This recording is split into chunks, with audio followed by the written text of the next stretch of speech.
Good evening, gentlemen. Good evening, 4D. Good evening, Viv. Good evening, 4D. Good evening, Bronze. Yes, it is Thursday, the 3rd of July, 2025. Storm in the Teacup, episode 21. And I think a good place to start is to talk about our last week's episode 20 being removed from YouTube. Indeed. Yeah, just a quick background. I believe, as you told us, 4D, that it was because we talked about a certain substance, which rhymes with Maureen, my fox died,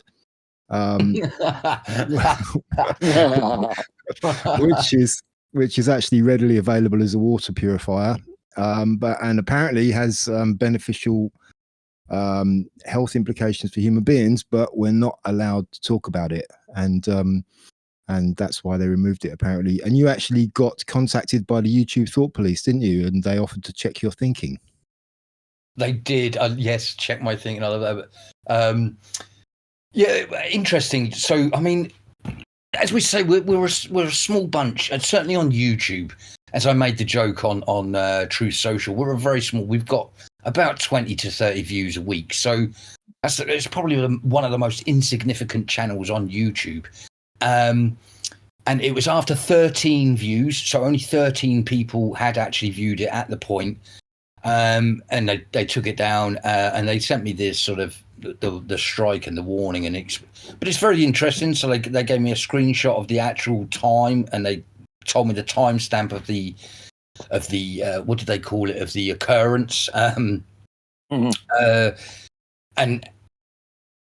yeah, it was about the fox dying, as Moraine, my fox died. Which, by the way, as a sub, thank you for that, because that's going to remind me the real version. I always get it confused, and that's always going to remind me what it is now. So thanks for that. It's actually worked really well. Yeah, very good. Yeah, so I could, so they sent me that, and so I could open it up and listen. So that, because they don't actually tell you in writing what it is, they just said a medical infraction or whatever you want to call that. And yeah, it's when we spoke about that, and I just find it.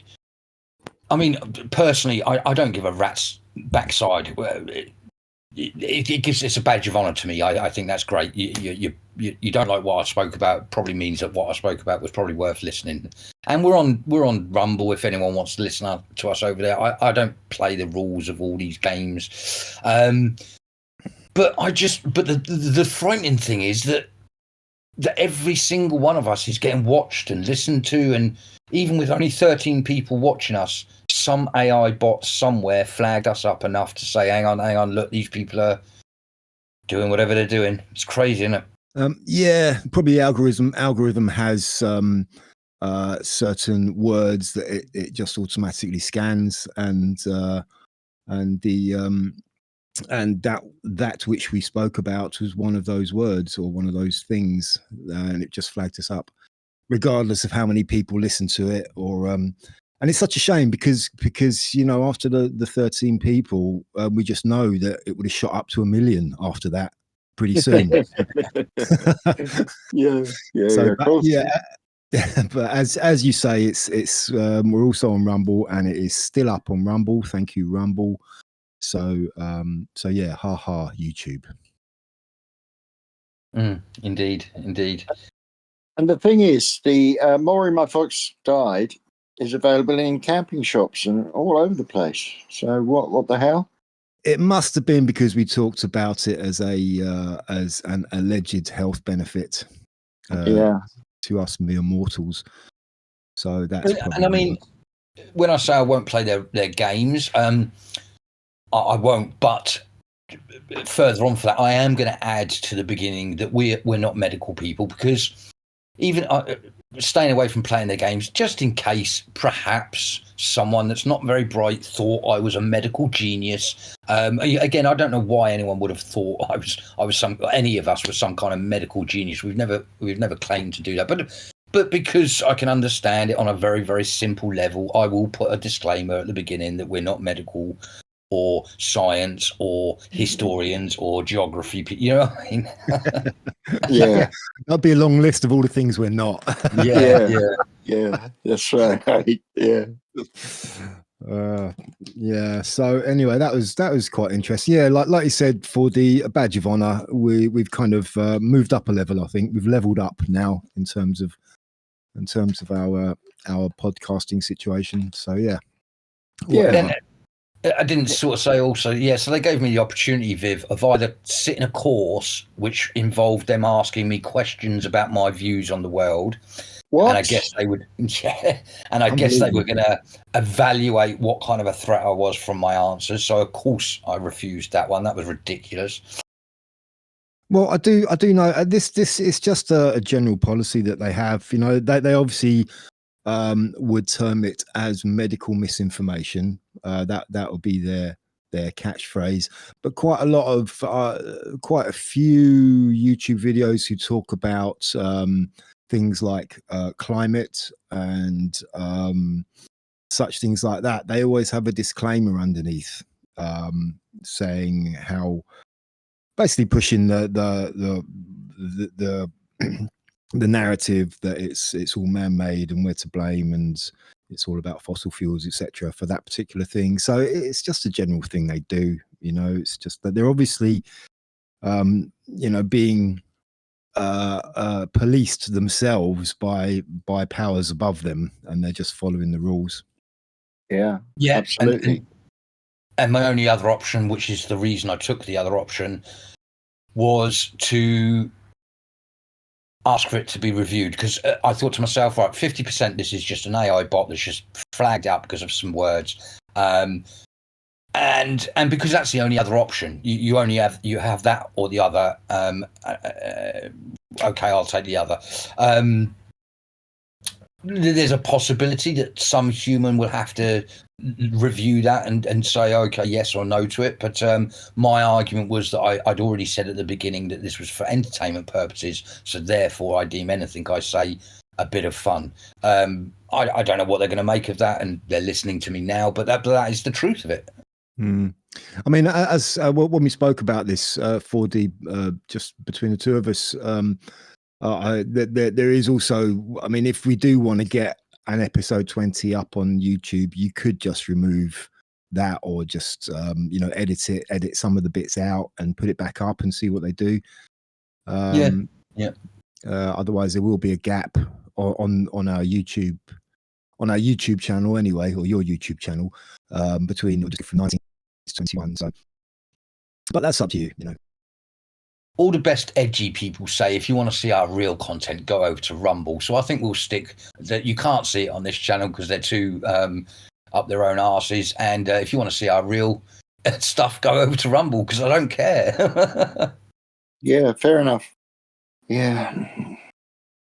Well, other than our own hilarities there, I suppose the first one to talk about would be, do you know what? For the first time, I watched PMQs and it was freaking worth it. Yeah, the crying. Can you hear me, guys? Because yeah, I can hear. Oh, you're back. You did go quiet for a while there, actually. Yeah, you went all robotic and cut out. Maybe I don't know if that was me or you, but yeah, sounded all right on my device. It must have been me for some reason. Oh, okay, but everything's right now. So yeah, I just caught the end of what you said there, 4D, about PMQs. You're our man in the commons when it comes to PMQs. So I guess you're talking about Rachel Reeves crying, sobbing away. Was that what you were talking about? Yeah. I was going to bring that up and ask if you actually saw that, but yeah, it's just mental, isn't it? It is. I've never seen, as a lot of people are saying, and I don't want to repeat what everyone else is saying, but it's true. I've never seen anything so absolutely disastrous, or weak, or whatever you want to call it. But I will say something that no one else is saying, because I am the kind of edgy guy that has no filter.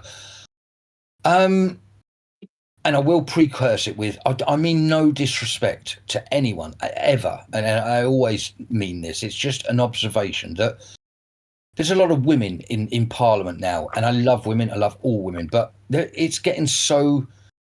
I think it's fair to say that you wouldn't expect to see a man crying in Parliament, and I think there's a reason for that, and everyone's saying, "Oh, you should feel sorry for her. Did you see her? She looked terrible." And yes, she did look terrible. But I don't want that in Parliament.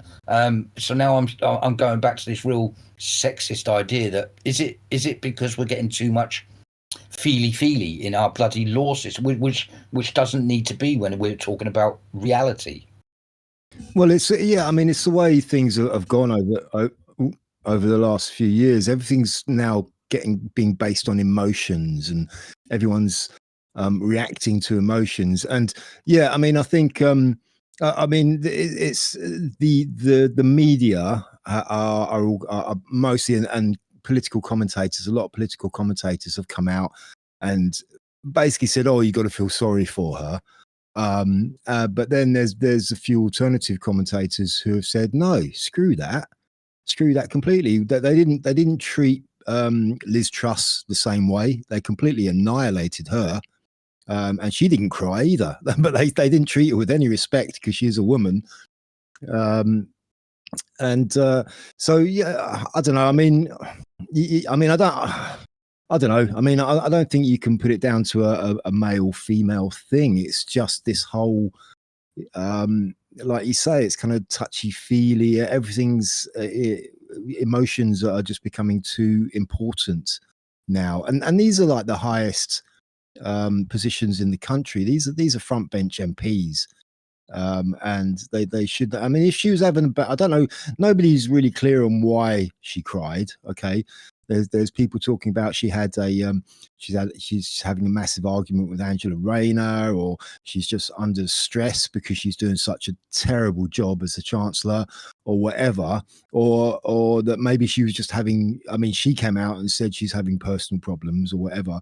But if she felt that way, she shouldn't have been there. You know, if she's going to start blubbering, leave the chamber, go and do it in a room somewhere, and then come back when you've composed yourself, because the office that she holds, that's the most important thing. And if she can't do that, then she shouldn't be there. Basically, My reasoning, that's my reasoning for my argument is that they're supposed to be the best of the best, and she's the best at finance, so she's in that role. Yeah. Laughing aside, though, I want a strong. I don't want someone that buckles, especially when they're in charge of my money. But Viv, say a piece, Viv. Yes, there's a protocol in Parliament that if you're suffering from personal problems, family problems, etc., that you inform, and the press will respect that. But she said that after the fact. So it leads me to think that it's something to do with her position. It seems that that Sir Starmer is Sakir is thinking of rearranging the cabinet. And was she crying because of her position? I don't know. Nobody knows. Nobody knows why the tears flowed. Well, rather. Yeah. I mean, it seems pretty obvious. I mean, they just had this welfare bill, which they had to completely gut. Starmer had to completely gut it to stop the Labour backbench rebellion, to get it through, and it's just completely worthless now. And it just seems like someone has got to go. Someone will be going, I'm sure. And I think Rachel Reeves is probably top of that list to go, because even. It's just untenable. This government is just broken. It's completely broken. It's lost all its validity. You know. Do you think? Because again, maybe I am wrong about the whole man-woman thing, and maybe she is as strong as a man. But either way, do you think the fact that she might have been told that she's losing her job? Do you think that would make her cry? Because I don't. Because I was going to lead on to what do you think the cry? I think there's a lot more to actually. When you zoom in and look at it, there's actual tears coming down, and she is so nervous. She is shaking as she tries to wipe the tears away. She doesn't want anyone to know, which means her emotions are absolutely like she's almost having a breakdown in the technical term of what's going on with her. I think there's something bigger going on. Well, one possibility, kind of not defending her, but just sort of looking at it from the other side, is I'm wondering how old she is. She might be a bit hormonal. You know, she might be going through Yeah. the change, as they say. So that may be a contributing factor. I don't know. I'm just guessing. But yeah, she's in trouble. She's in big trouble, definitely. I mean, she's a useless chancellor. She's way out of her depth. She lied to get into that position in the first place. Oh yeah. And so she doesn't carry any weight, I'm sure, amongst those, many of those in the party.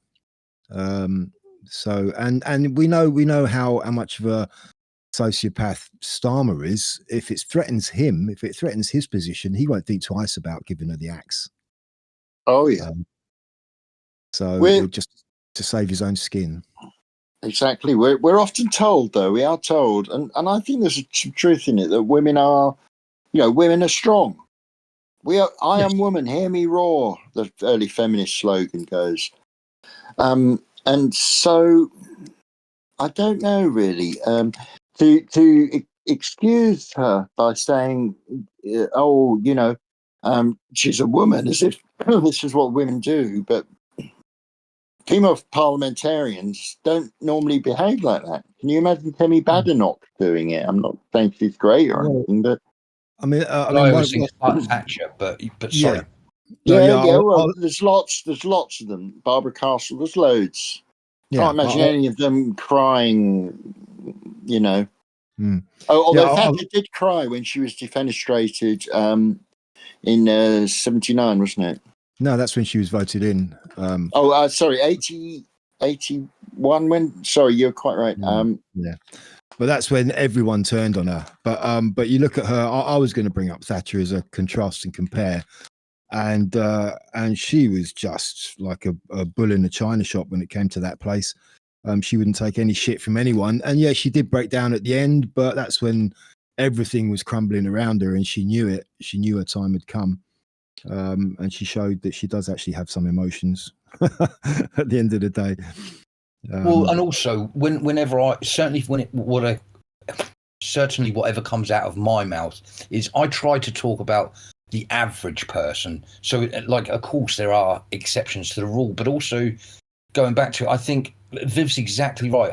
I do actually genuinely think women are very strong. But I think what it is I see their strengths total opposite to the men's strengths, which is why I appreciate the strengths I find strong in women. And I'd like to think that vice versa, women find the strengths about men that they feel they're weak about themselves. And this is where, I try to defend myself and say, look, I'm not chauvinistic. I have nothing against women, but I think we need to go back to this idea where we play to our strengths. And I don't think being in charge of a country's money is the kind of thing that the feminine traits adhere to. And yes, there will be the likes of Margaret Thatcher that are very strong women, but there'll be exceptions to the rule. And I just think as a whole, their strengths are way more needed in other places, like care and well, many other things. I don't think there's any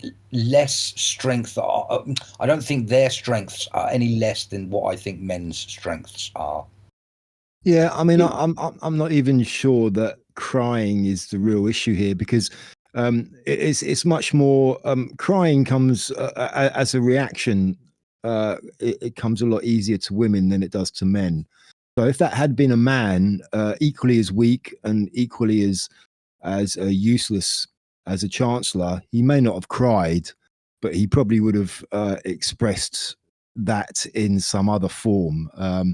So it may not be just the act of crying, but there's obviously she's under she's in a lot of trouble. So yeah, and I don't I don't see it really as a man and woman thing. I just see it as a person thing, and she's just not up to the job, and she's being found out, and she's it's coming out in the way that it does. Would you say, because I genuinely would like to know, and I'd never ever take offence to, certainly if I've asked the question, but would you say my views are quite not backwards, but behind the times then? Because I genuinely think that there is something to be said for the differences in men and women's strengths and weaknesses. No, I mean, no, I don't think there's anything wrong with that. It's quite your views are quite traditional in terms of the the traditional role in society of men and women. You know, the woman, the man is who goes out and is the breadwinner. The woman is the nurturer, the housekeeper who stays at home, raises the kids. That's kind of like the old traditional roles, you know, and things have changed, but I still think those roles are valid, and I think we've strayed too far from those roles. Okay, yeah. So I'm kind of sort of, you know, yes and no in answer to your question. You know, I'm not like no, Ford, you're completely wrong. You're living in the past. I see. Yeah, that's fair. Yeah. But I do think there is something to that. Yeah, it's like I think our traditional roles were traditional because they were natural. You know, they were natural roles that have just evolved with humans, and in the last 50 years, we've really kind of in relatively speaking, time wise, it's very quickly changed, very quickly. You know, feminism, women having a career, not starting families, putting their career in place in more importance than staying at home and raising a family. And also, I mean, women are now kind of it's okay for them to adopt the traditional male roles, and it doesn't work a fair amount of the time.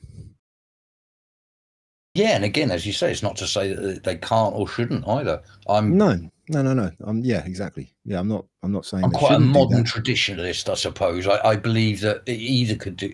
In fact, I'm more that one should be at home and one should be at work, because I believe in that's the traditional side of me. But then in the modern side of me is that I don't care which one of you does take. Excuse me. Which one of you takes that role? Just that I feel there's one for the home and the family and keeping the family together, and there's one to go and get the money and make sure that you can do the good things together. Whoever takes that role, I have no. Yeah, I don't care. I think part of the problem of that is families can't afford to do that anymore. It's very difficult to raise a family with just one person bringing the money in these days because life is so expensive now. Yeah, and that was deliberate. That was all deliberate. It was using the demands of feminism in an economic sense.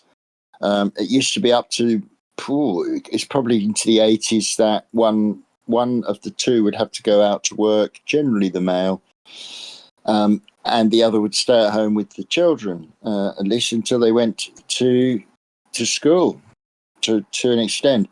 I also think that I'm going to be even more traditionalist in this sense, that a very good chancellor could a woman could be a very good chancellor if she came from from the Victorian or early years of the 20th century, when she ran a household. I'm talking about middle class women with servants, you know, with a large townhouse. That's quite a job, you know, and it involves a lot of economics as well, and a lot of playing around with money. I'm not suggesting that running a country's finances is the same as running a large townhouse or country house for that matter. But they would have more nous, more, you know, they'd be smarter. They'd know a bit more about money than, say, modern women who go out to work as well. And then both male and woman rely on convenience to facilitate their jobs. It means that nobody's cooking. Young people can't cook nowadays.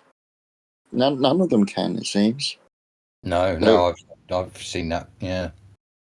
I mean, I look at the young people I work with, mostly young people, and lunchtime it's very rarely home cooked food. It's stuff they get from a supermarket in a plastic packaging, and they heat up in the microwave. It's yeah, you know, it's funny how that is kind of inversely proportional to the rise of the amount of cooking programs on TV. which has sprung up over the last whatever it is 20, 30 years. Yeah, it's one of life's little ironies, that one.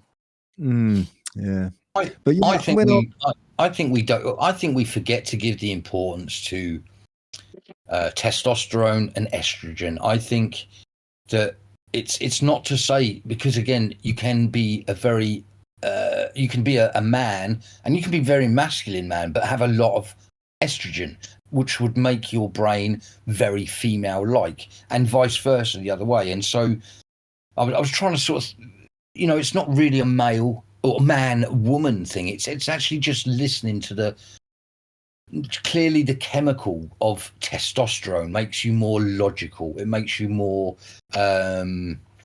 less emotional, and clearly estrogen has the opposite effect. And so if you're someone that has a lot of estrogen, I think that's what explains why you're strong in some areas and weak in others, and vice versa. Again, men that are very full of testosterone make terrible carers. If you've got a problem, that's not the guy you go to, because he hasn't got the answers. He's absolutely rubbish at bed care, sort of, or whatever they call it.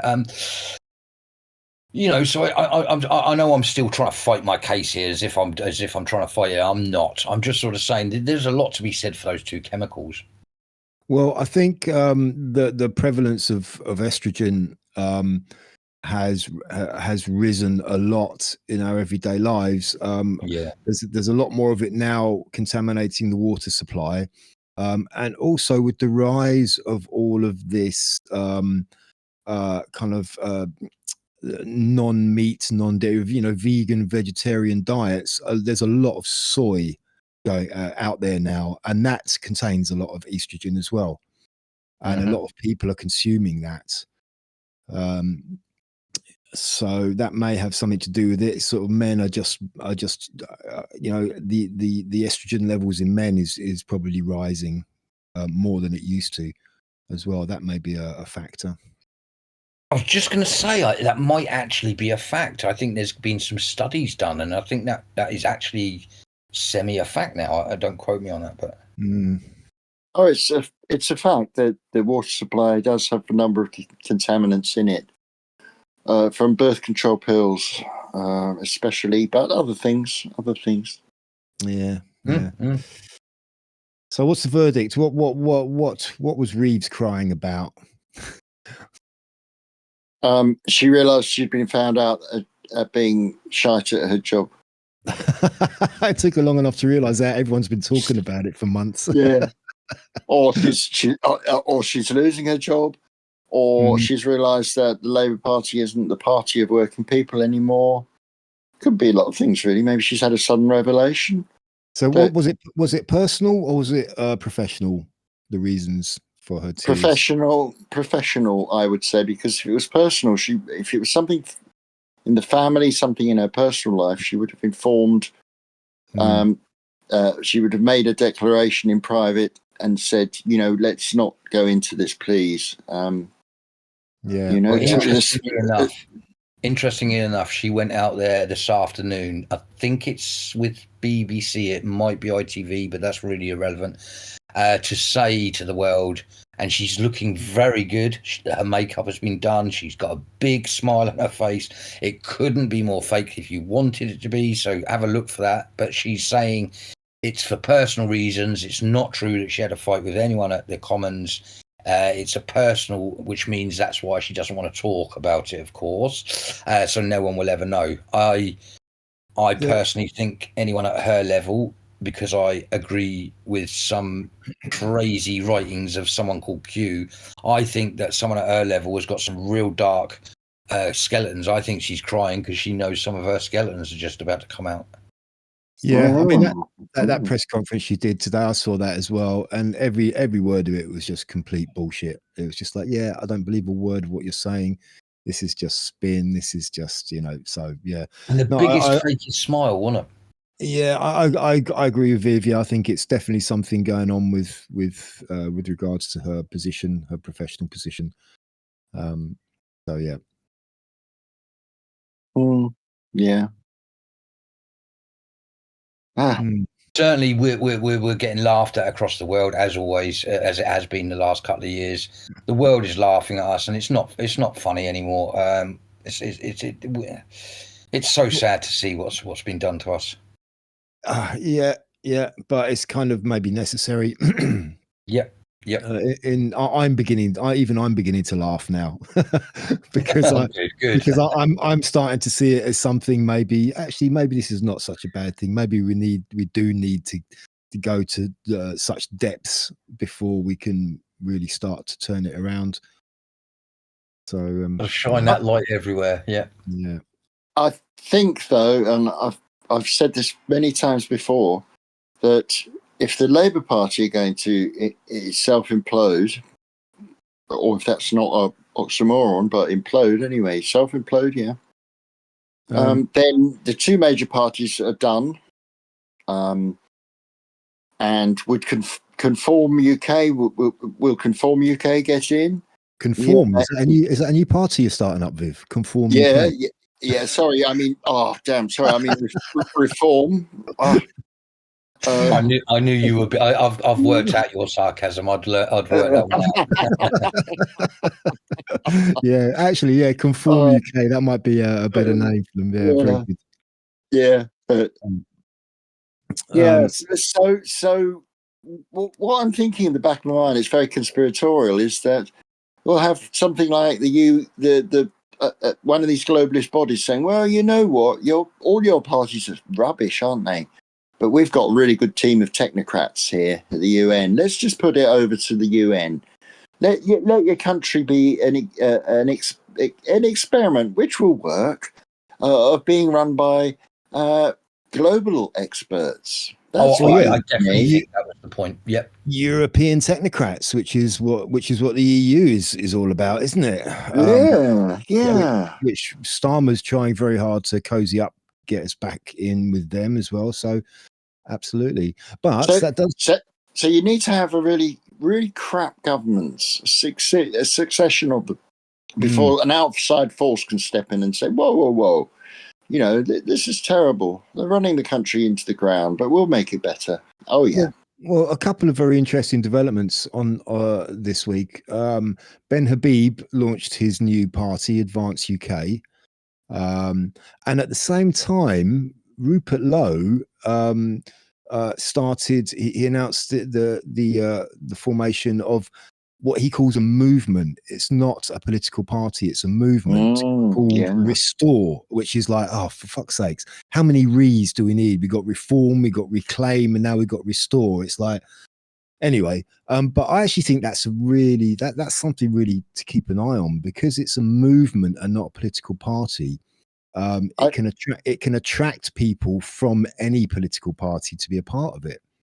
I agree with that.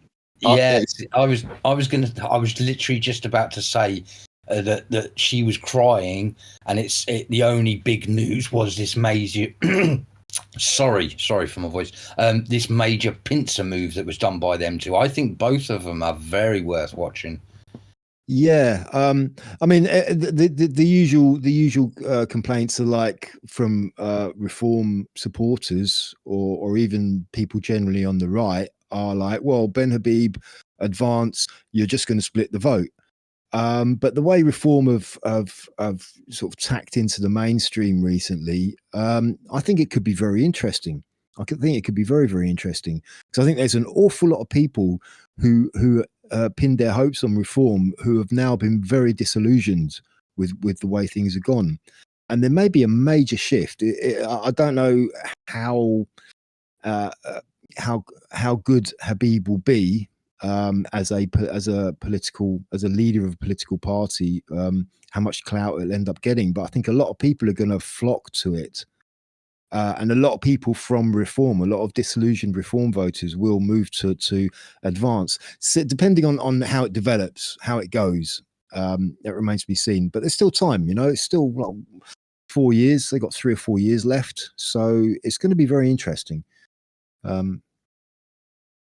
See what happens with that. The See, idea of launch, go on. the idea of launching a movement rather than a party is extremely interesting, and I'm surprised it hasn't really been done before. It's done on the fringes, it's done at grassroots, but for Well, it's been done. city MP, that's It's been unusual. done very successfully in the USA. I mean, MAGA is not a political party; it's a movement, and that has completely just railroaded things in the USA. So, yeah, it is. It's very interesting. It's like, wow, okay, that's really interesting. That's very interesting. We'll see how that goes. It is, and let me. 50% of the time, I leave my thoughts to myself because I think I have some crazy thoughts, and but I put it out there because there's loads going on at the moment, and certainly for the right wing, I've watched the right wing movement build on the internet, whether it be on X, whether it be on YouTube, whether it be on Rumble. You've got the likes of Dan Wootton. You've got oh damn, the 2CTV. Yeah, sorry, yeah, thanks. And you've got all these other smaller groups pulling on, whether they're pulling in on the young people, the old people, the females, the males. There's all these different little groups that have already become a movement, if you will, in the last 5, 6, 7 years. No, that's too long. 4 years. And also, if you're not a fan of Tommy, you're not seeing what's going on from the Tommy point of view as well. He has, as I knew he would, he's come straight out back in Ben Habib and back in Richard Lowe. He's Rupert Lowe. Rupert Lowe, thank you. I'm terrible with names. And he's also sort of said, I'm going to make all those politicians wish they'd never started on me sort of thing. I'm going to reveal a lot of things. He was the one who I've been at a couple of Tommy rallies, and it started where he was asking if you liked Nigel Farage, and everyone was cheering and stuff. Where he's gone to now, and he's sort of saying it was him that stopped Tommy getting things in prison. He's actually sort of said specifically it was Nigel Farage that did things, and I'm saying things because I can't remember specifically what it was. I think it's something to do with phone calls from his family, but it's not important. So I was going to end with this idea that we're going to split the vote. I think is not seeing where we're going.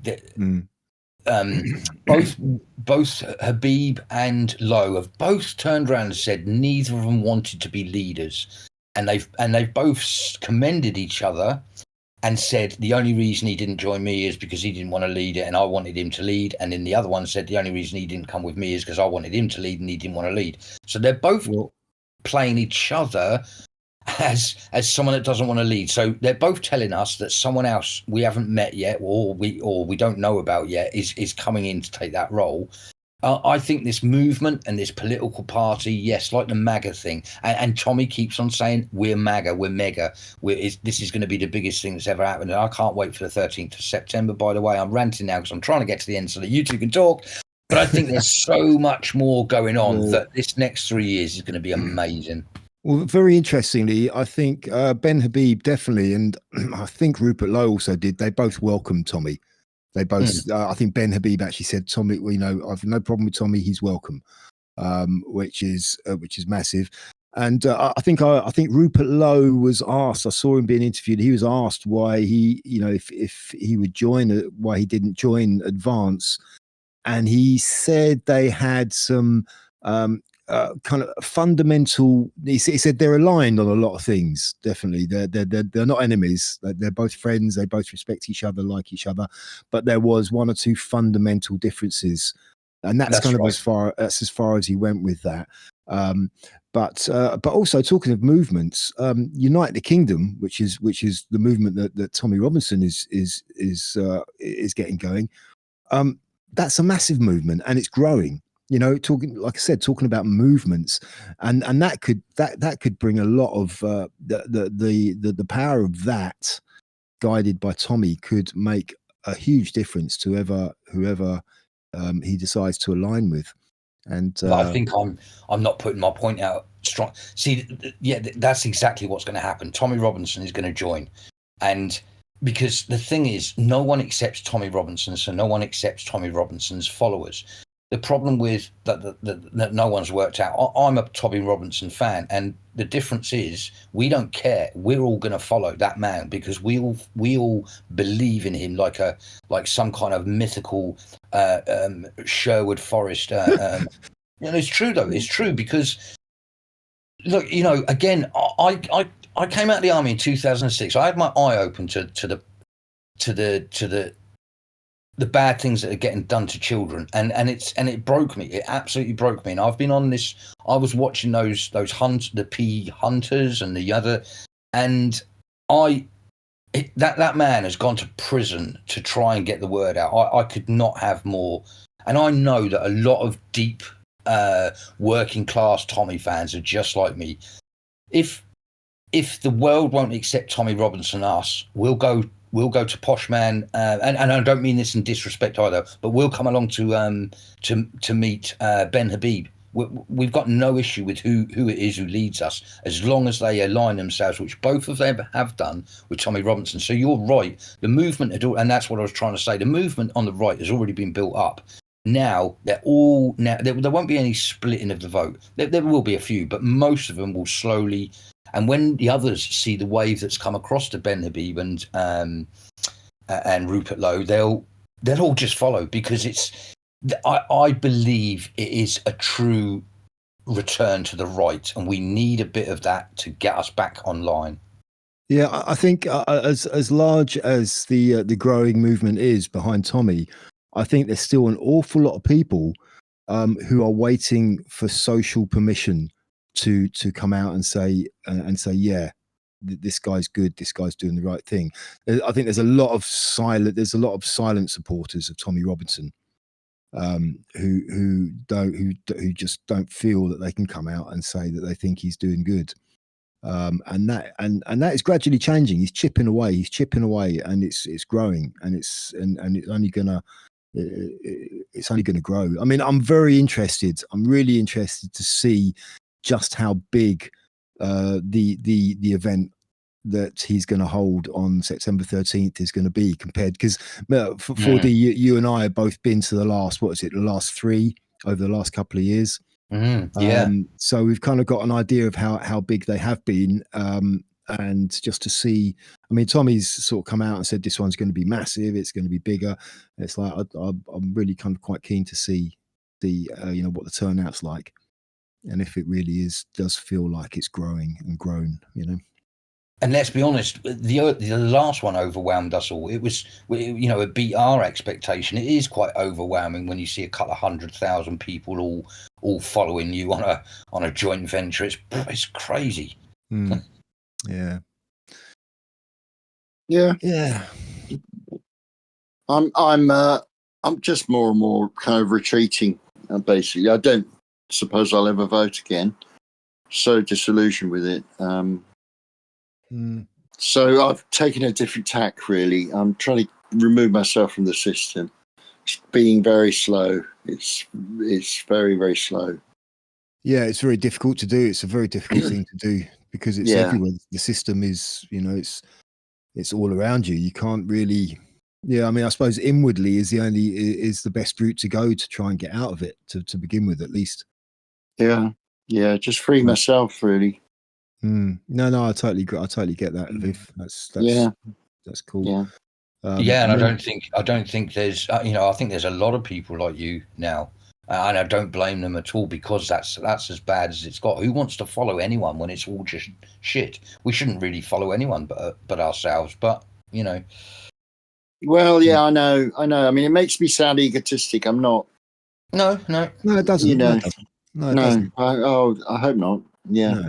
No. If we had good leaders, we would all respect our leaders if they were good. Yeah, but I've had a lifetime of absolute debauchery, and that's why we all get disillusioned. Yeah. Things, I just see things. I think, this is a racket. This is just a racket. I think they're mafia. Yeah, we're being ruled by criminals. Exactly. Yeah, we are. We're ruled by criminals. They are criminals, and that's it. and they're fleecing us every which way they can.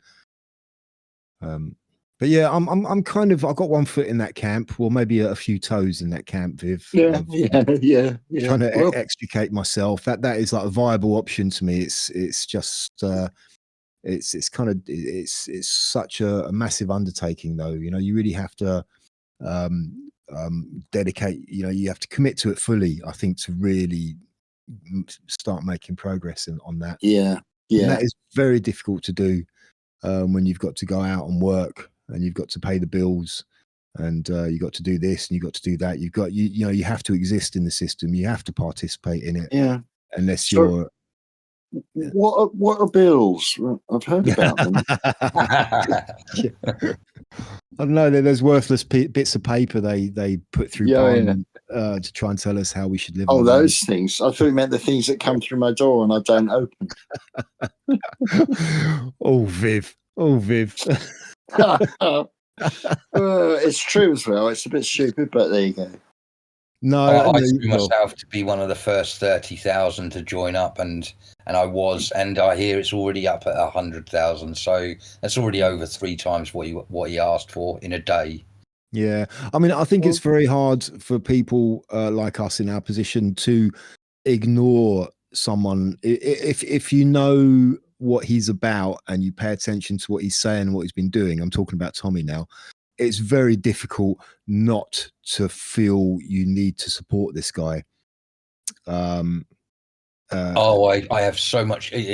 Yes, I hear. I have so much empathy for that guy.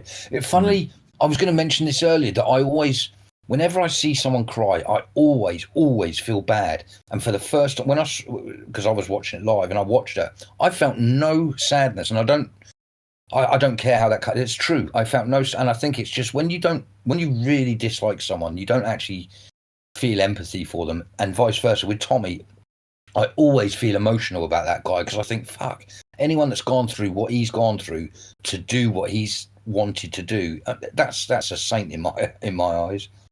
Yeah, and he seems to be as stronger and as full of fire as ever. He just seems more.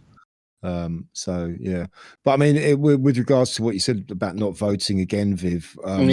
It's like I'm in a position. It's like, well, I'll vote for someone if I feel that they are worthy of my vote. But where I live, my vote is effectively worthless. Doesn't matter who I vote for. It's not going to make any difference. So in that respect, it doesn't really matter if I vote or not. I mean, yeah, but we couldn't even vote in East Anglia. They didn't have elections. So there you go. They can just stop an election like that. Yeah. They're all fake and gay anyway. Yeah. So just to move on, I guess something that you might want to have something to say about, Viv, is the shall I just say generational slaughter? I saw you put a Substack post up about this, the COVID inquiry. The phrase generational slaughter was used by one of the witnesses. I think it was one of the yes, it was one of the or not witness, but I forget the term. A doctor anyway, a medical person. Yeah, so somebody who had some input on it. And I was that when I saw that, I just thought, wow, that is some term to be putting out there. It's heavy. It's very heavy. For anyone who doesn't know, there's a COVID inquiry going on at the moment, which is widely believed, or don't know widely, but believed by some people to be just it's going to be a whitewash. Hat Mancock was gave a bit of evidence or said his piece, the usual platitudes. So this did break things a little bit. It's not even something I've been following much. Me neither. Sorry. Because I just think the outcome's been pre-decided. Like inquiry, good inquiry starts off with the conclusion already written. So generational slaughter refers to elderly people being decanted from hospital into care homes, whereupon they infected other elderly and vulnerable residents with the flu. which has been branded as COVID-19, SARS-CoV-2, or whatever brands they are running with at the particular time. So that was what they're talking about, generational slaughter, plus the use of end-of-life DNRs, end-of-life drugs such as morphine, midazolam, and intubation. People forget about the intubation. That was absolutely terrible. You have to give people midazolam or morphine. You have to, because people struggle. They don't like to have stuff being put down their throats like tubes. You know? Yeah, that's right. I remember looking into that. They will struggle against it, so they need to be sedated for the intubation to occur successfully. Earlier on today, I did send for a video of Andrew Bridgen talking about he's got this ongoing case with Hancock, this court case. And he was basically just saying this guy is doing absolutely everything to stall, to derail it. He's pulling every trick in the book just to stop this thing proceeding. And it is proceeding, but it's going very slowly because of all of his tactics. And he ended up by saying, this guy, if he had nothing to hide, he wouldn't be doing all this. He's absolutely trying to stop this because he knows he's banged to rights. And if he's up in court in a witness box under oath, then he's in big trouble.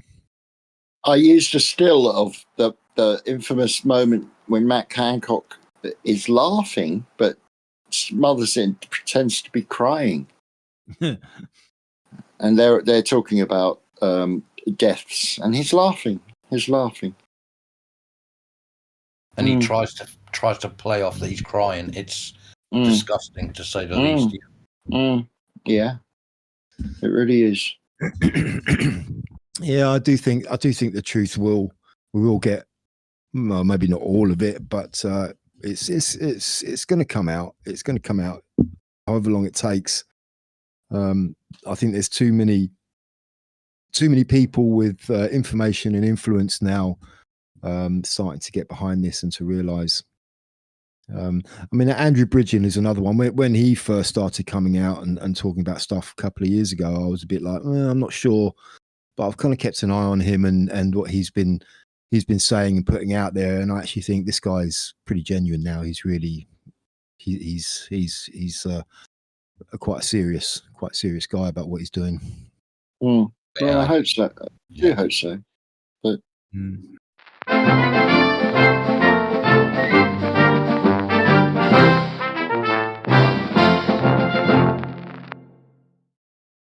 well, that touches on that that video you posted, Fordy, about that CIA the test just from someone's picture, someone's avatar, how they can gain all this information just from a picture. Like they can even get things like passwords and all of this stuff because this one picture contains all of this metadata, and they can look into that and they can get all this information, find out all this stuff. So that's probably the same kind of technique they use with that. With the pictures, it contains all that information embedded in it. Oh yeah. That actually worried me. I was like, I've got to think of every single photograph I've ever taken, and then I thought, well, it's too late now. I've taken thousands, so But you even have to say to yourself, so I have to take a photograph and then take a screenshot of that photograph and then put that photograph up so that there's no metadata, and it's just, oh my god. I mean, there'll still be metadata in the screenshot, I would imagine. Yeah, there'll still be metadata to say that you messed around with it, but whatever, Or the other way is actually knowing how to access the metadata and get into it yourself and edit it or whatever. But, I noticed that video. He'd lost me within about a minute of the video, but I watched it all the way to the end because I was still captivated by it. But I realised, as I say, I have no understanding of these of how they do this stuff. It's not my language, but I'm very interested in it. Yeah. I find it disgusting, actually. Why? How dare they? You know, this whole your privacy. How dare they? It was there Actually, from the beginning. That's the point, I think, Viv, is that yeah, there would be no need for that coding to be in stuff unless they had thought about it right from the offset, you know? yeah, of course, and it's always about crime, isn't it? And you think, oh well, yeah, fair enough. If I've done nothing, the old nonsense. Oh, if you've done nothing wrong, you got nothing to fear. That's Well, nonsense, yeah. you know, of course, in a society that's built on the scraping of data and then the granularization of data, then then everyone is at risk.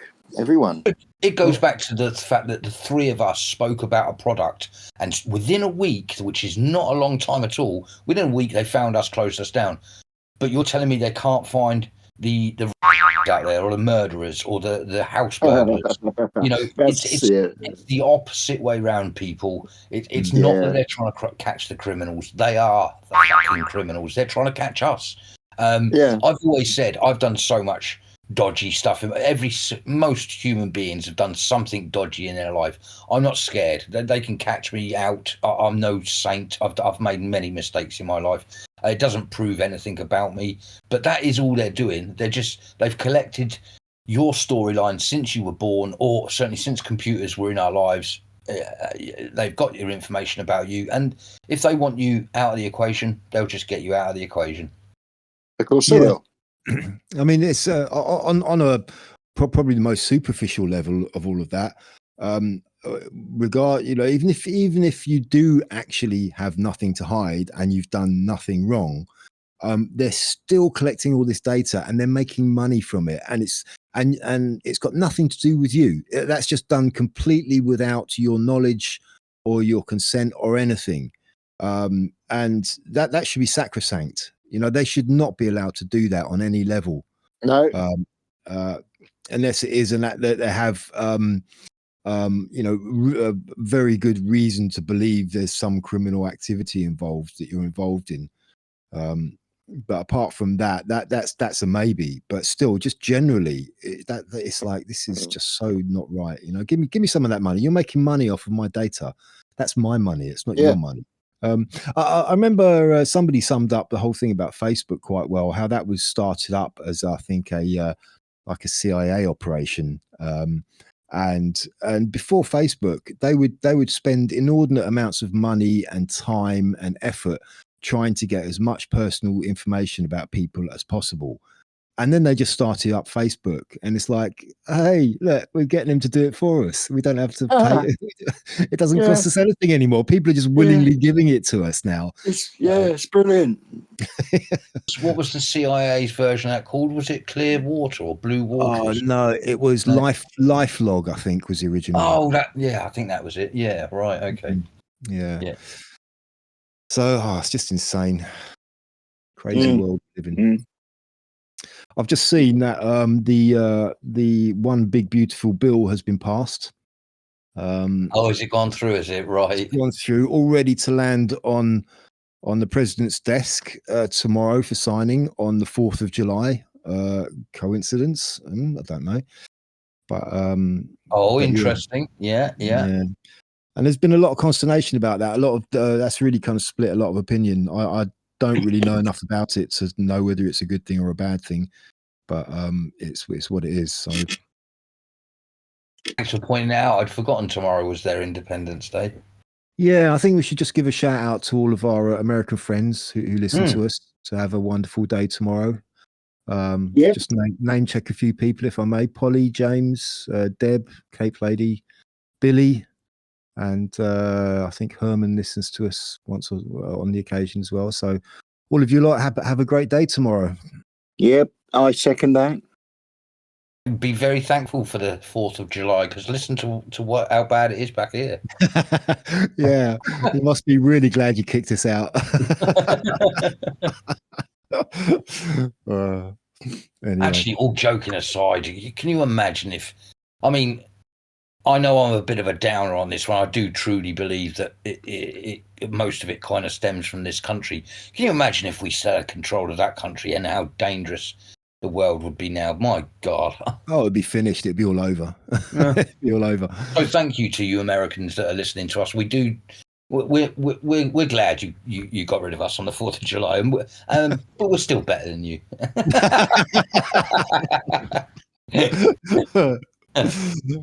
Yeah, I'm joking. disavow. Anyone who comes here might disagree with that. Yeah. But yeah, anyway, happy 4th of July, happy Independence Day. Well done.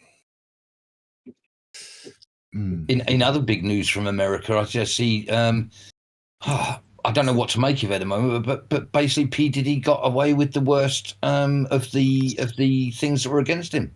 Yeah, he got found guilty on 2 out of 5 counts, and the 2 he were found guilty on were apparently the lesser counts.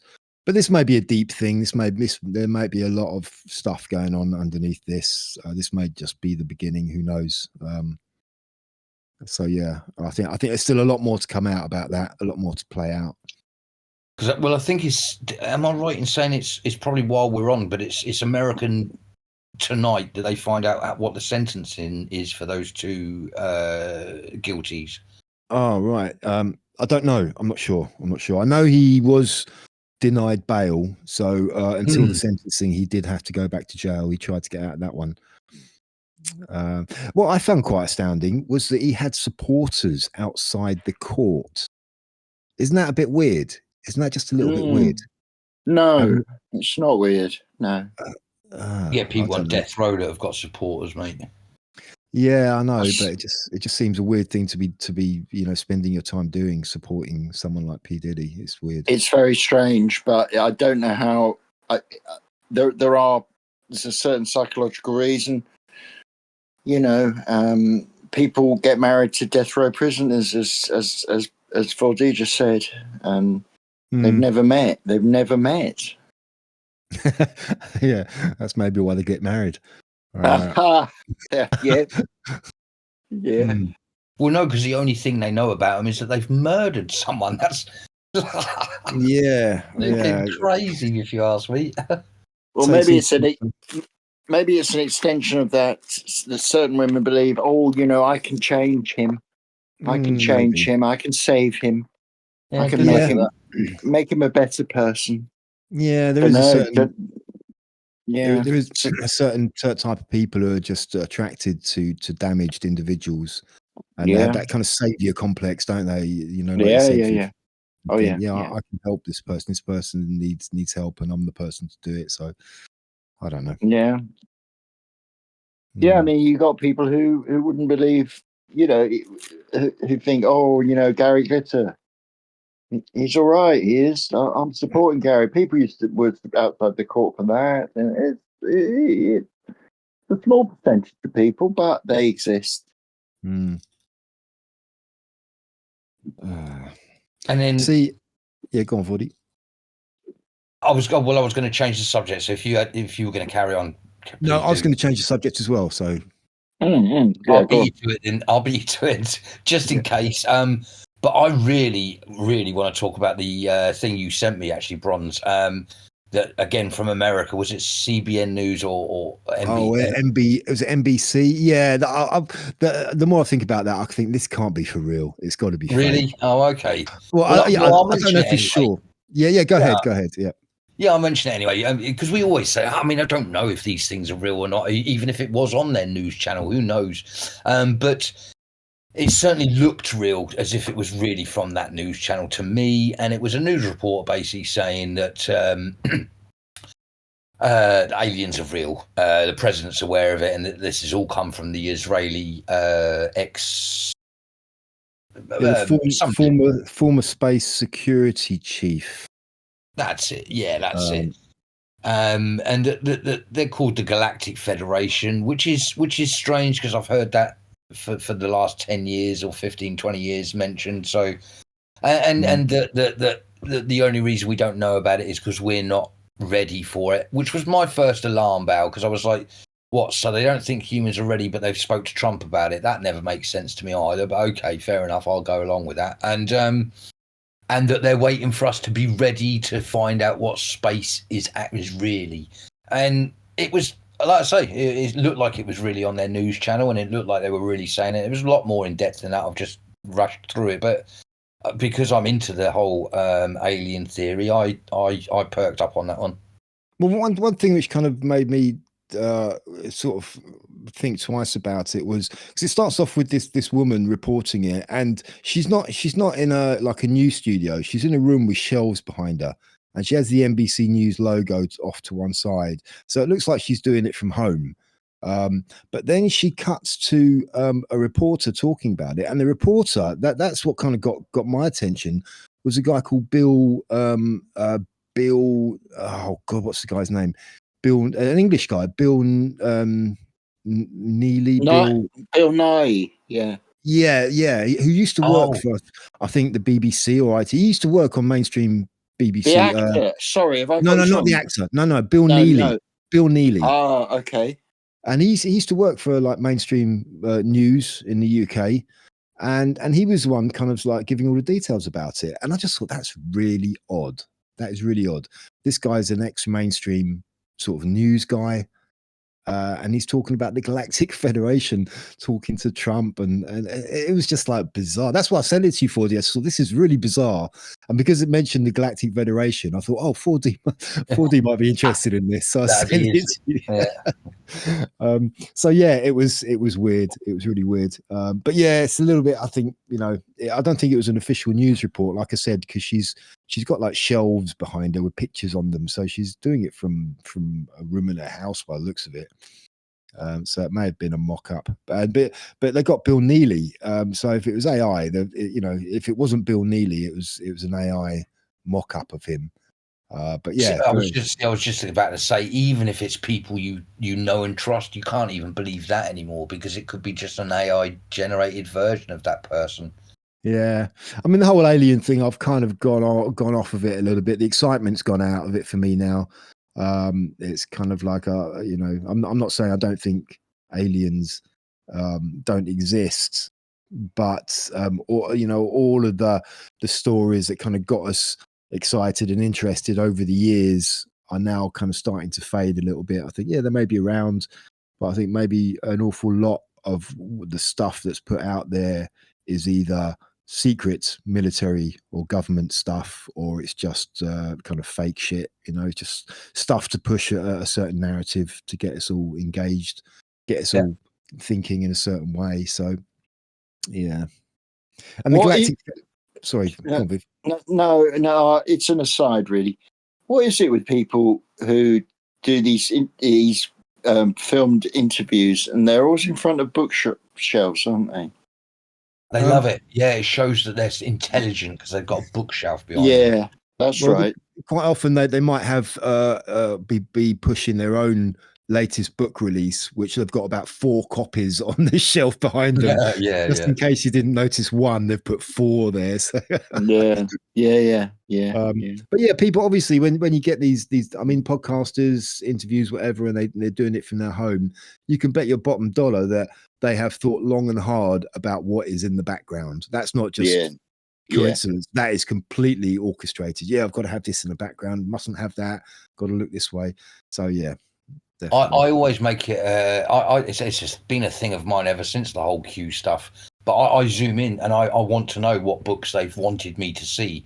I want to know, why do you want me to see that, and that? So I zoom into the background of a lot of people I follow, and even if I think that they're not competent enough to care about what's behind them, I still want to know what's behind them. And so I zoom in and I kind of have a gander, and I think you can tell about someone what they want you to see.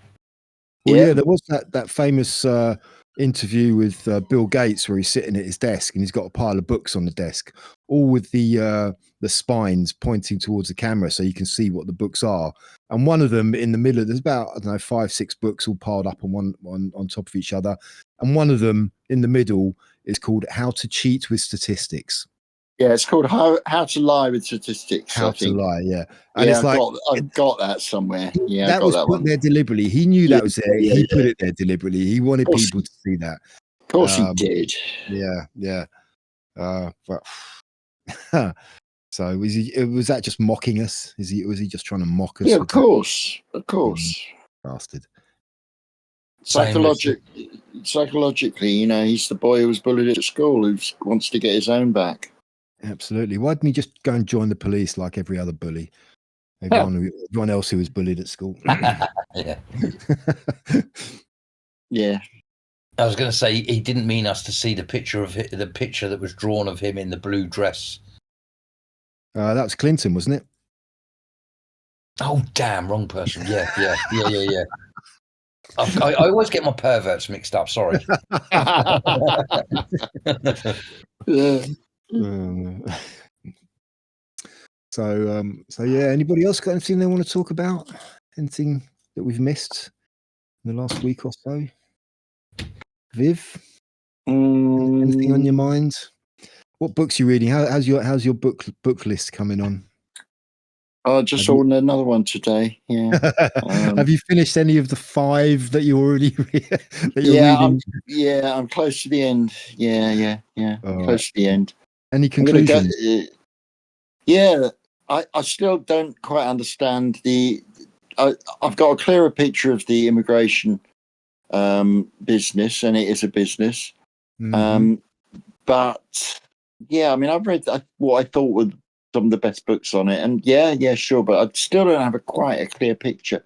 Seems to be a lot of emotion in this, you know. Oh, of course, a lot of weird emotion. What about the Douglas Murray one? You were saying last week about how it's one of the most depressing books you've ever read, but you hadn't got to the end of it. Have you? Is that you still? I'm nearly finished it, and he's not really bringing up any conclusions. I'm on a chapter. I think it's the penultimate chapter. It's called "The End." Oh, right. So, right, yeah. Murray's very good with statistics. He's good at a lot of things, but there's something there. There's something there that is not quite working for me. You know. Yeah, I kind of feel. I feel that like that generally about Douglas Murray.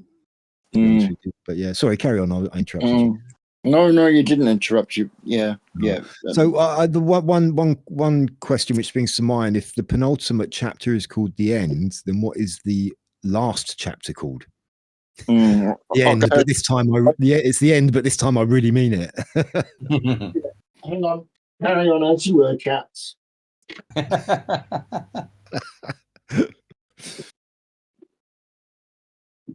Oh, I can hear him descending. I think he's actually gone away to get the book. I see. I can hear him carry on. I can hear him descending the spiral staircase down into his huge library, his underground library. You have no idea how big his library is, people. I tell you. Yeah, it's like a Bond villain's underground lair. Hermetically sealed. I suppose I haven't been to that many people's houses that have many books, so this means nothing. But I don't think I've seen someone that owns so many books. It was awesome. Well, I think most of them were in boxes 4D, so I don't think you saw the half of it. No, that's the point. I think I was just looking at the boxes and I was like, wow, there's a library's worth of information here. There's something wrong with me, you see. There really is. Okay, the Douglas Murray's book, The Strange Death of Europe.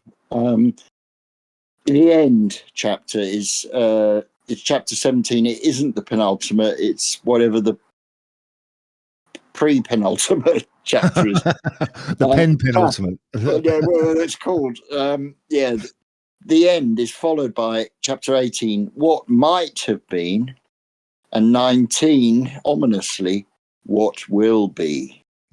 So there you go. So maybe there is some conclusions to. There are conclusions, but what will be is just going to basically be a précis of the whole book, which is pretty despairing. Where it's done, it's over. You know.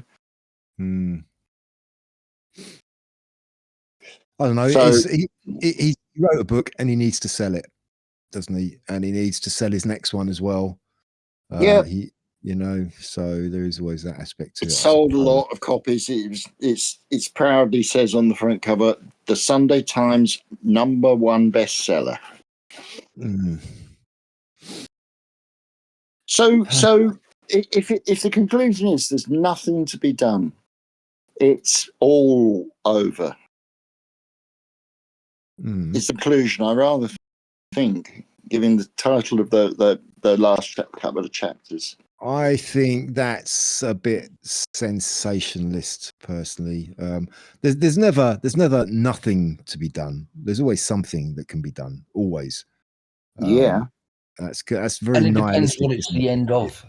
I'm not into absolutes. I don't go for No, absolute. no. But it depends also what specifically he's saying there is no it's too late for, because things do change, but it depends how drastic he's making that, I suppose. Well, I mean, it's pretty clear to anyone that the country that the three of us grew up in our childhood is gone forever. But that may not necessarily, that's just a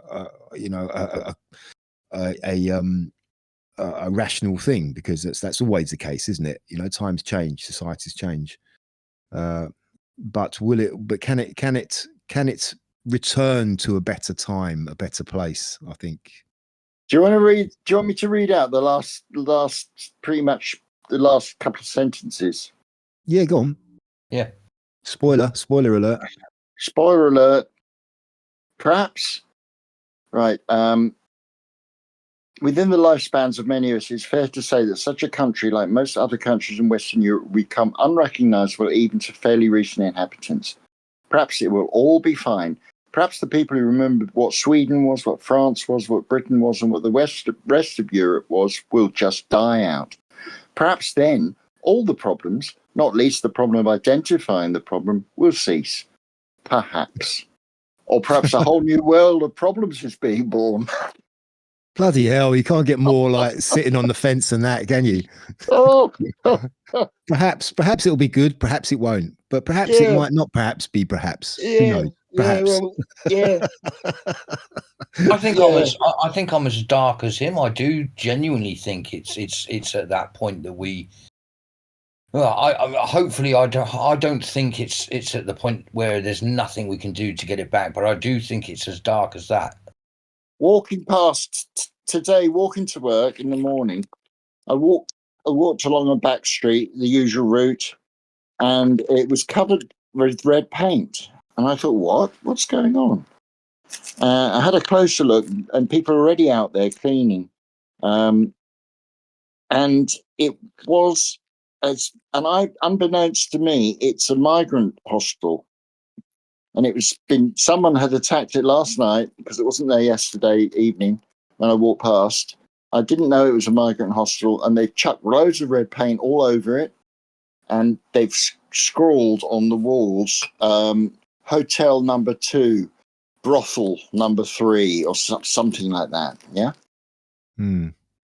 Well, the fact that they were cleaning it up the morning after, is astonishing. Or maybe it's not astonishing, but that is kind of like, what the hell? Try cleaning up stuff that really needs cleaning up. Try putting your efforts into that. No, it pretty much gone. The red paint is going to be harder on the paintwork on the door, but they've cleaned all the windows and a lot of the brickwork. Very organised and well-funded operation there. The clean up, yeah. Well, not just the clean up, the whole operation. The whole thing. Yeah, the whole thing. Yeah. I haven't seen any news reports yet, but I've been looking out for it. You probably won't. Have you seen some of the things that are happening at the moment? Things are happening in broad daylight. There's no the law and order has gone crazy in this country, up and down the country. Yeah. That's that's nothing new. Yep. No, but I mean, like, in the last couple of days, I've seen a crazy person smashing a car up with a bollard. I saw an old woman putting pigeons into a bag. I saw, I saw a bloke putting those seagulls into a bag. Oh, so, gosh! Like, what there's the hell? really, what I mean is, the stabbings seem to be just the most someone going into a shop, having an argument, and then stabbing someone. Not gang related, not any, for no reason. It's what I mean is crime has gone absolutely haywire. Yeah, I see shoplifting in this town fair amount. I just see it, and they're let off. They let them off. The real thing is that people are becoming desensitized to this and starting to accept it as normal to a great extent. I'm not saying people are just going, oh yeah, that's normal, that's okay, but people are getting used to seeing it, and it's becoming part of everyday life. Yeah. We've already got used to the police not lifting a finger to do anything. A lot of people know it's pointless calling the police anymore, and so they just don't bother. It's like it's very sad. It's very, very sad. Yeah, but then you've got like on the other side of it, like Portsmouth is the newest city. Sorry, that's have you seen what's going on down there? The citizens' arrests are going through the roof. There's big, huge gangs of Portsmouthians going down to hotels, smashing the windows. It's got really bad. I know that the police have gone bad. It's got really bad. Sorry, in Portsmouth. So the other side of it is that people that haven't been desensitized to it are starting to get together. Yeah, I mean, I've not heard one thing about that yet. I mean, Portsmouth is your hometown, so I guess you probably keep an eye on it, but not heard a thing about that at all. That's complete news to me. And Yeah, I'll try and throw something up I'll try and throw something up later on the thing we're on now. And it's pretty bad. I have mixed feelings about that. On one hand, I'm kind of thinking, yeah, that's good, but on the other hand, I'm thinking, yeah, that's bad. Yeah, it's bad. Yeah. Like, you can't say it's good. I know what you mean totally. Yes, it's good, but it just means our country goes into chaos. We can't, and that's the thing. They know that's going to happen. That's why they're forcing it on. You know, you go to the root of the problem, not the visible symbols. You know, if you want to throw red paint over somewhere, go to Serco. Go to Serco's headquarters. Go to the government. Go to the legislators. Go, you know. But I don't see what good it does to do that to an anonymous migrant hotel. Don't see what the point is really. Well, yeah, I guess it's people just feeling they've got to vent their frustration. You know, maybe it's a particularly easy target. You go and start throwing, intending to throw red paint over the Houses of Parliament. You won't get anywhere near that. They'll probably shoot you, actually. Serco headquarters then. Yeah, but people are not aware of Serco being part of the problem. That's the thing, you know.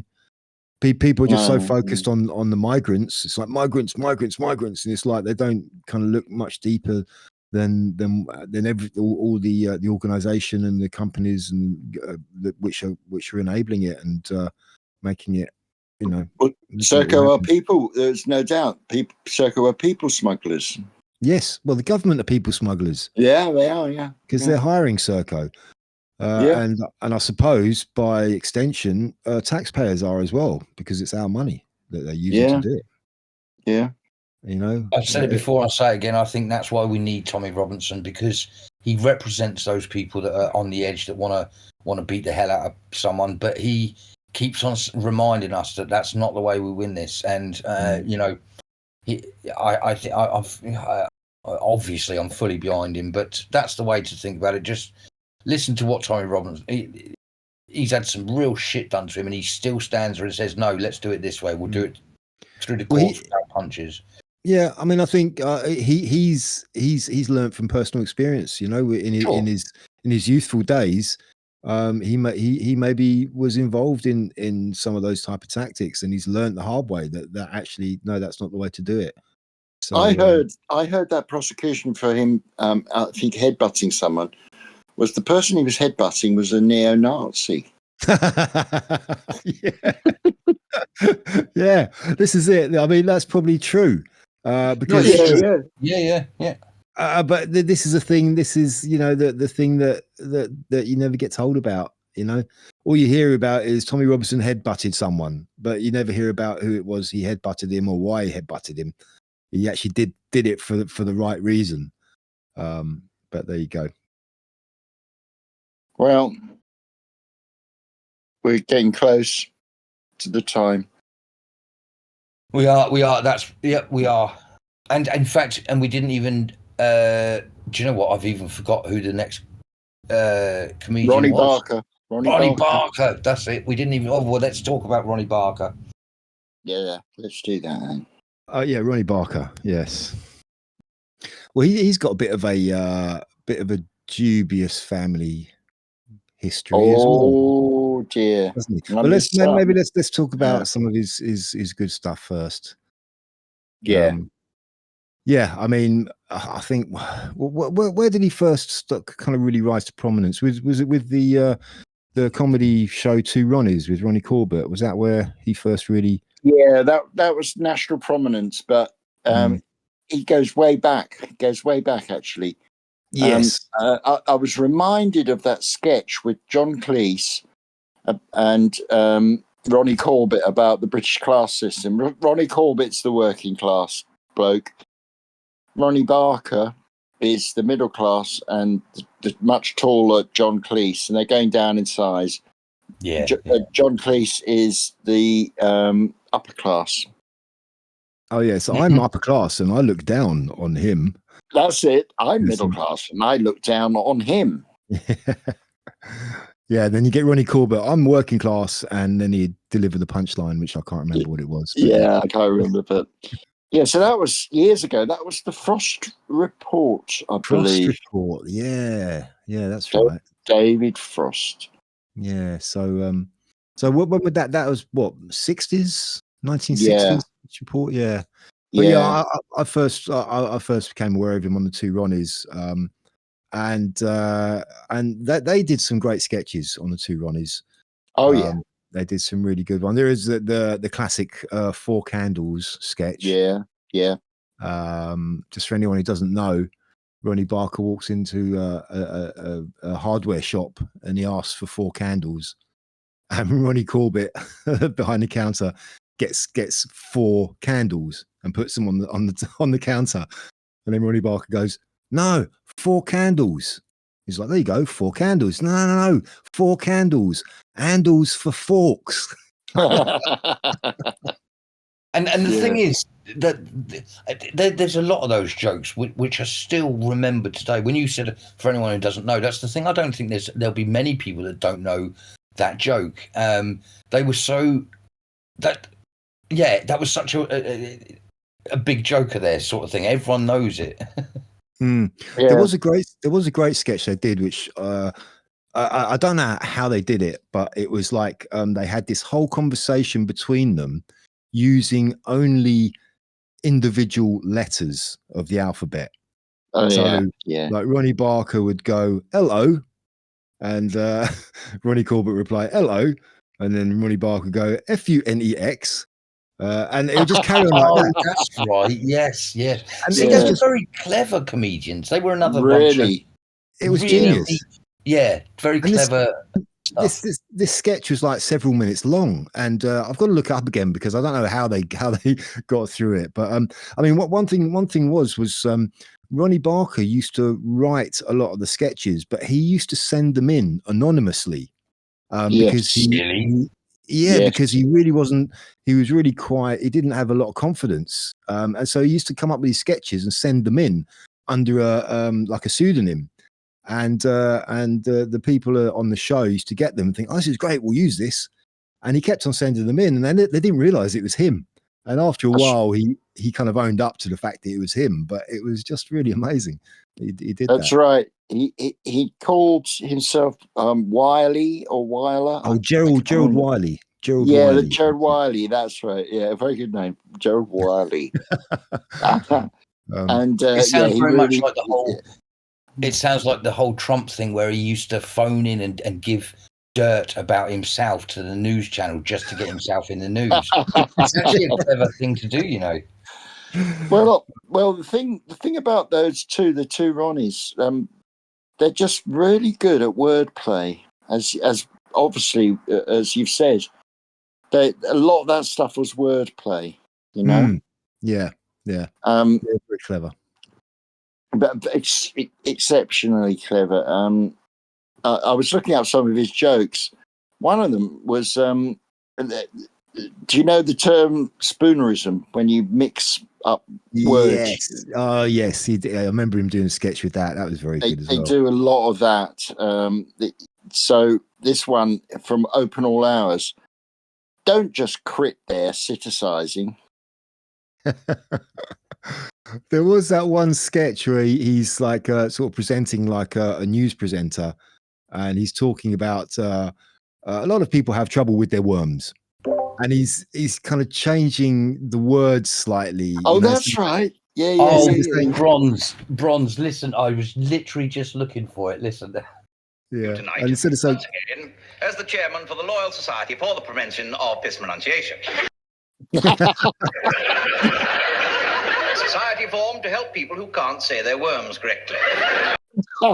Yeah, I literally was trying to, because that's one of my favourites, where it's just so clever the way they use that Shakespearean way of looking at our language. Yeah, it's brilliant, absolutely brilliant. He was a bank. It's only because I just noticed it. He was a bank clerk before he went into that. So he was obviously a clever-minded person. Oh yeah. Yeah, they used to do musical numbers as well, didn't they? Kind of comedy musical numbers, the two Ronnies.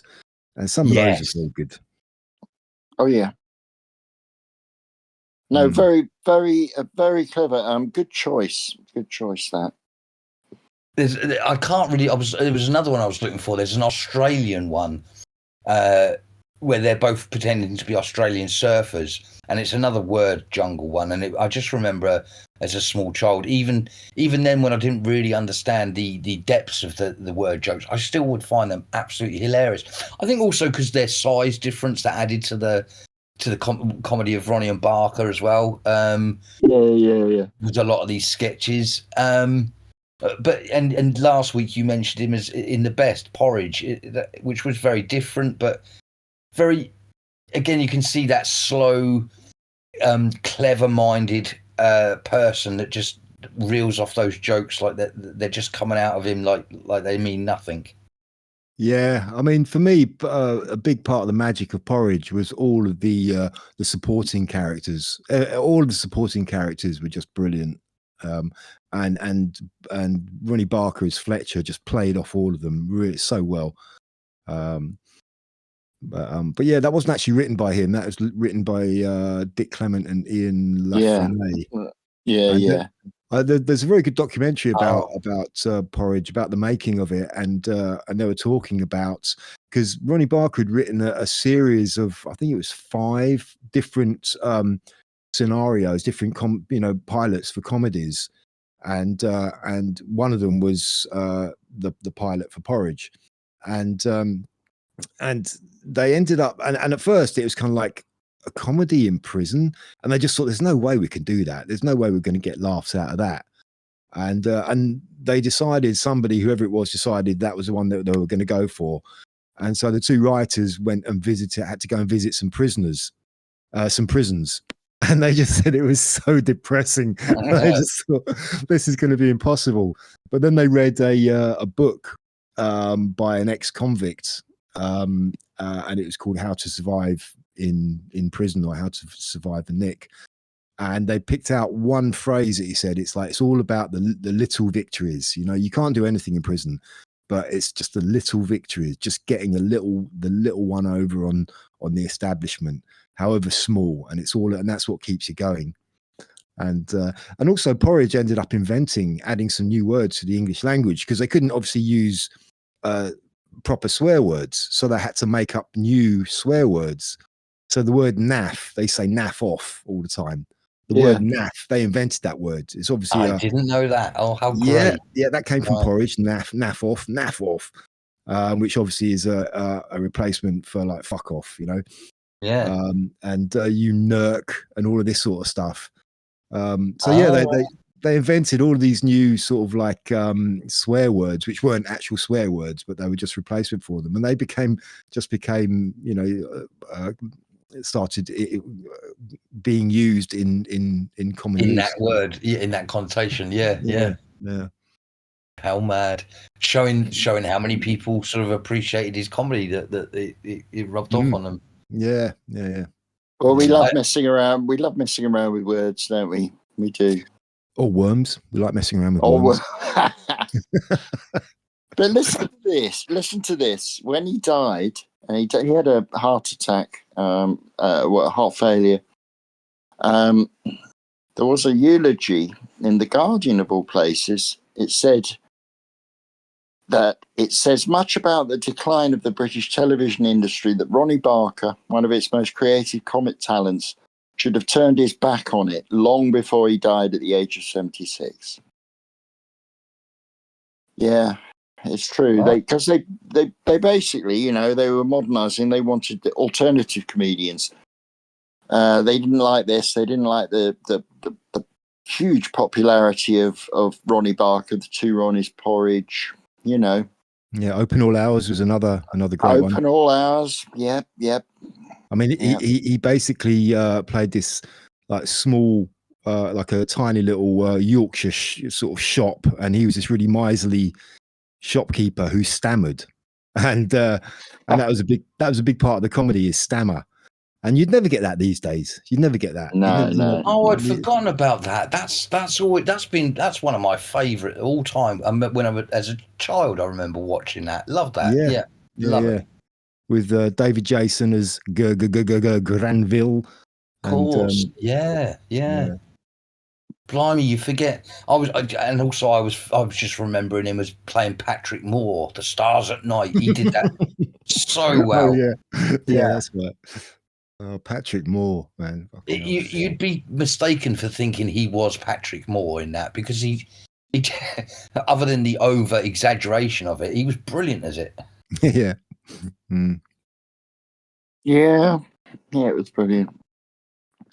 Here's one as a prisoner. Oh, damn! This thing is almost too good now. I keep on losing the page. Never mind. As a prisoner in Porridge, when playing Monopoly, would you, Adam and Eve it, go to jail? Yeah.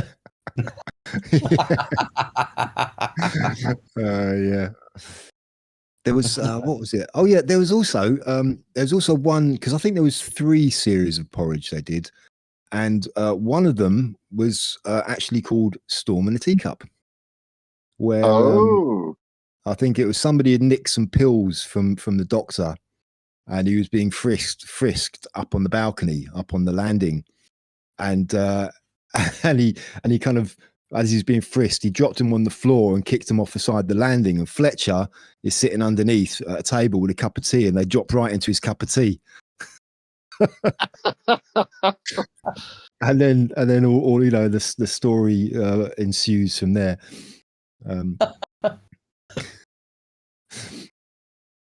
Bless him, brilliant. Yeah. So yeah, Ronnie Barker.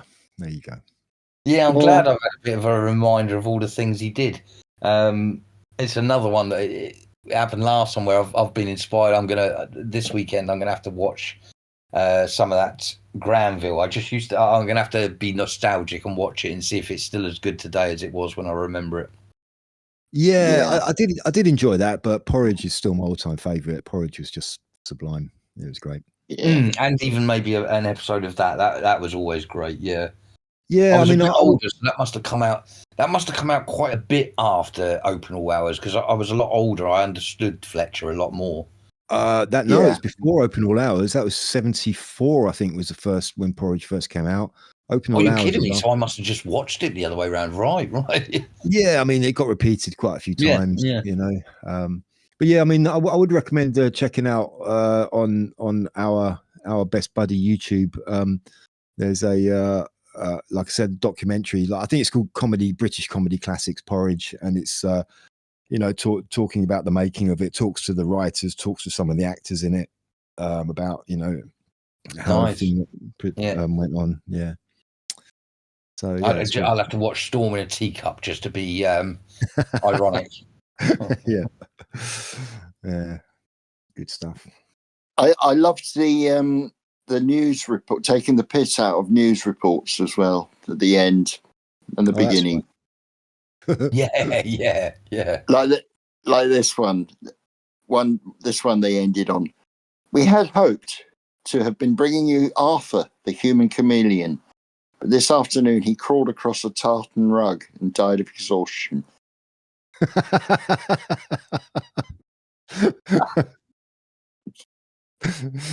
Yeah, that's a good one. Yeah, they're all pretty good. Yeah, I was going to say that leads us onto our dad jokes, because that's one of those great little one-liners that like you say, you used to do at the beginning and at the end. yeah. They always used to sign off with "It's good night from me" and "It's good night from him." Yeah, that's right. But yeah. So who's got some jokes? Who's got some jokes? I've just done some. Oh no. Oh yeah. Oh, you're excusing yourself, Viv. I know, because I'm shit at this. I think so. Okay, go on. I've got a really bad one, so brace yourself. Brace yourself. I'm warning you. Yeah. Which Egyptian pharaoh farted the least? Tootin. Hang on, let me think. No, don't know. Don't. Yeah, almost too uncommon. Too uncommon. Oh, right. Yeah, I did warn you. Sometimes the first step to forgiveness is realizing the other person was born an idiot. Oh dear. Yeah, I went to a job interview. You know, and they said, "Describe yourself in 3 words." So I said, "Lazy." Oh, that's good. That one. My girlfriend keeps accusing me of cheating on her. She's starting to sound like my wife. Yeah, that's very strange, because my wife found out I was cheating on her after she found all the letters I was hiding. She said she's never going to play Scrabble with me again.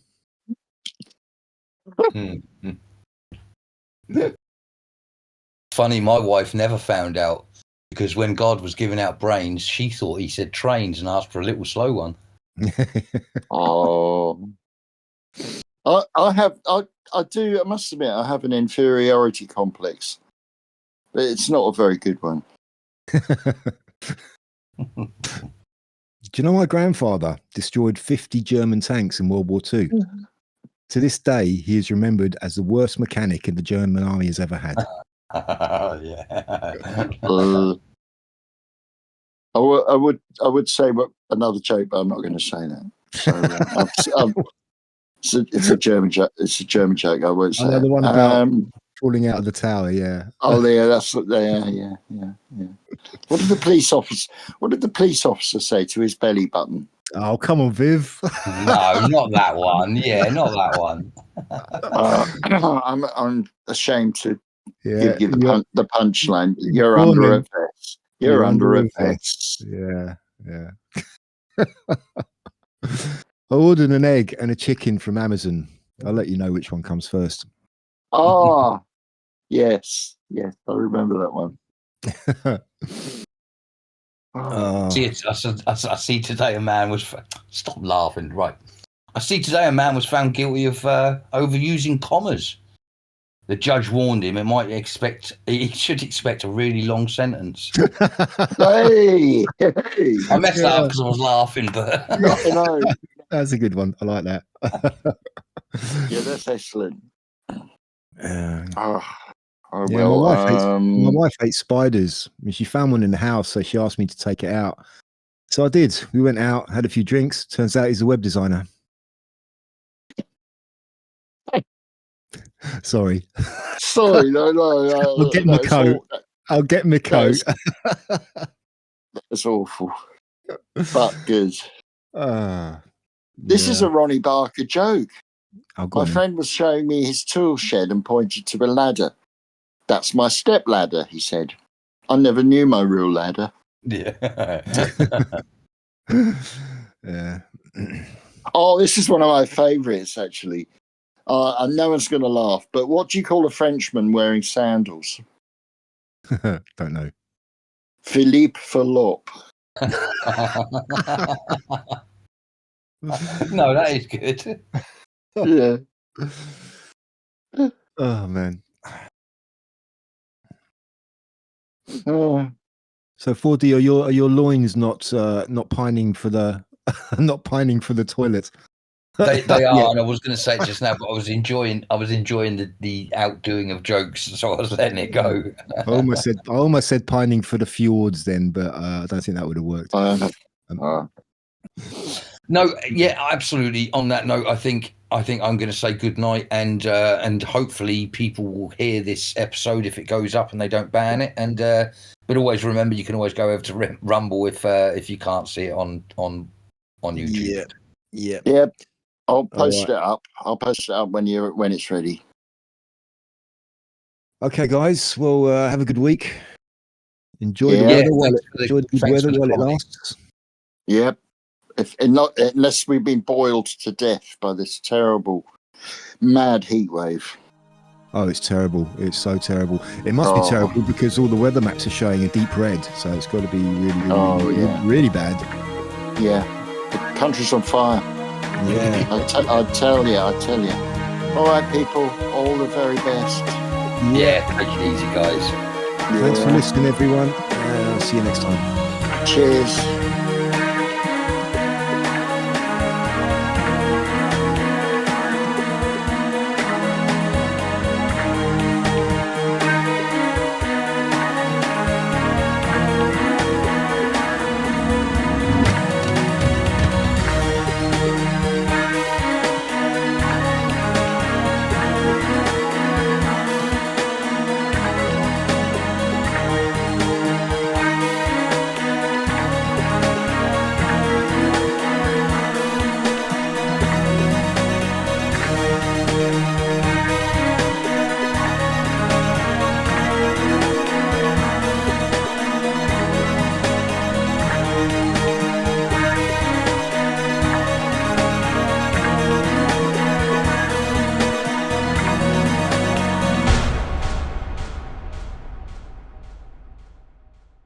Good evening, gentlemen. Are we recording? Oh, yeah. Sorry. Oh, I'll start. Yeah, it's all right. I'll do it. Good evening, gentlemen. Good evening, 4D. Good evening, Viv. Oh, where's Viv gone? Oh, we've lost Viv. Oh, damn. Okay. We might have to do the intro again. Viv, are you there? No, he's not. He's not. If he can you hear us? I don't know if you can hear us, but nothing's coming through. Oh, there he is. Am I back? Yeah, good. Yes, you are now. Yes. Right. Okay. What happened? I don't know, actually. I don't know. Okay. Yeah, something happened. Don't know what. Arse happened. Yeah. Third time's the charm. Don't worry about it. Yeah. All right. Good evening, gentlemen. Oof. Good evening, gentlemen. Fuck it. Fucking hell.